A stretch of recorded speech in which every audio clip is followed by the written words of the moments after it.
जय श्री राधे, हरे कृष्णा। आज इस वीडियो में हम बात करेंगे पुत्रदा एकादशी के बारे में।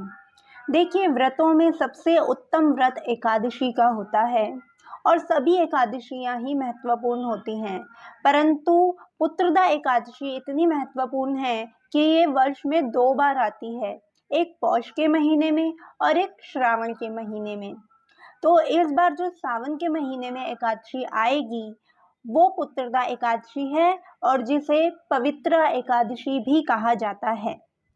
देखिए, वैष्णव जनों को और गृहस्थियों को सभी एकादशियां करनी चाहिए, परंतु जो निसंतान दंपत्ति हैं, संतान की चाह रखने वालों को संतान की उन्नति के लिए, वंश वृद्धि के लिए या फिर संतान के जीवन में अगर कुछ कठिनाइयां आ रही हैं तो उसके लिए भी ये व्रत रखा जाता है।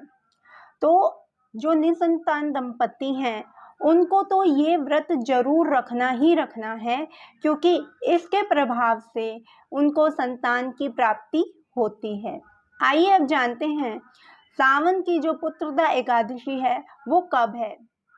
सावन की जो पुत्रदा एकादशी है वो 27 अगस्त दिन रविवार को पड़ रही है। तो इस एकादशी पर क्या करें क्या ना करें, आइए जानते हैं। इस एकादशी पे जिनके पास लड्डू गोपाल जी हैं उनकी भी वो विशेष पूजा और व्रत करते हैं। तो सबसे पहले हम बात करेंगे निसंतान दंपतियों को ये व्रत कैसे करना चाहिए। देखिए, ये व्रत जो है, जो संतान चाहते हैं उनको, जो पति पत्नी हैं उनको संयुक्त रूप से ही इस व्रत को करना चाहिए, वरना इतना लाभ नहीं मिलता है। बहुत ज़्यादा जैसे हस्बैंड नहीं मानते हैं या फिर वाइफ नहीं मानती हैं तो फिर वो बात अलग होती है, लेकिन उसका लाभ इतना नहीं होता जो संयुक्त रूप से पति पत्नी एक साथ बैठकर ये व्रत पूजा विधि करते हैं, तभी ये लाभ मिलता है। तो पुत्रदा एकादशी की जो है पूजा कैसे करें, आइए जानते हैं। सबसे पहले आप एक चौकी पर पीला वस्त्र बिछा लीजिए, उसके ऊपर आप कृष्ण जी के बाल स्वरूप की या फिर श्री कृष्ण की या फिर नारायण जी की प्रतिमा रखिए और उसके बाद पंचामृत से स्नान करवाइए। पीले फूल, पीले फल, तुलसी दल और पीले वस्त्र अर्पण कीजिए। जो लड्डू गोपाल जी की सेवा करते हैं वो पीले वस्त्र उनको पहनाइए। इसके बाद आप व्रत का संकल्प लीजिए और अपनी मनोकामना जो है ठाकुर जी के समक्ष रखिए।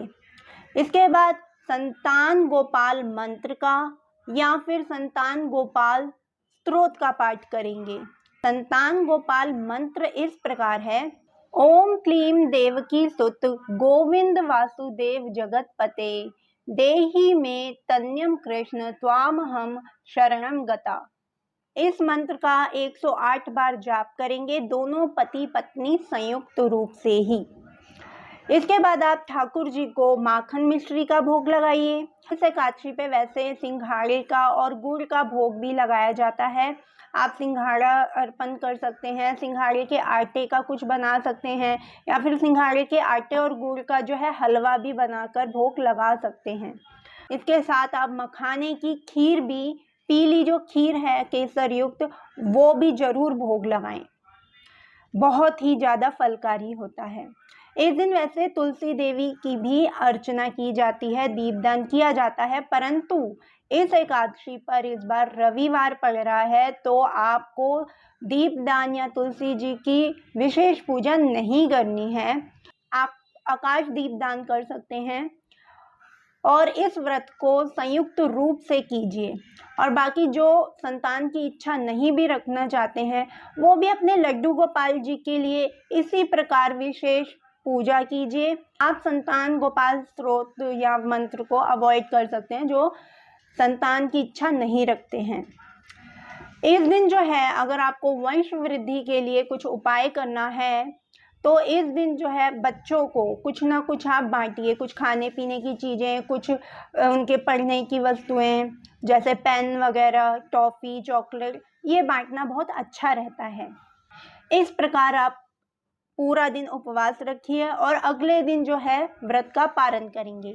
व्रत का पारण समय 28 अगस्त प्रातः 5:57 AM से 10:14 AM के बीच होगा।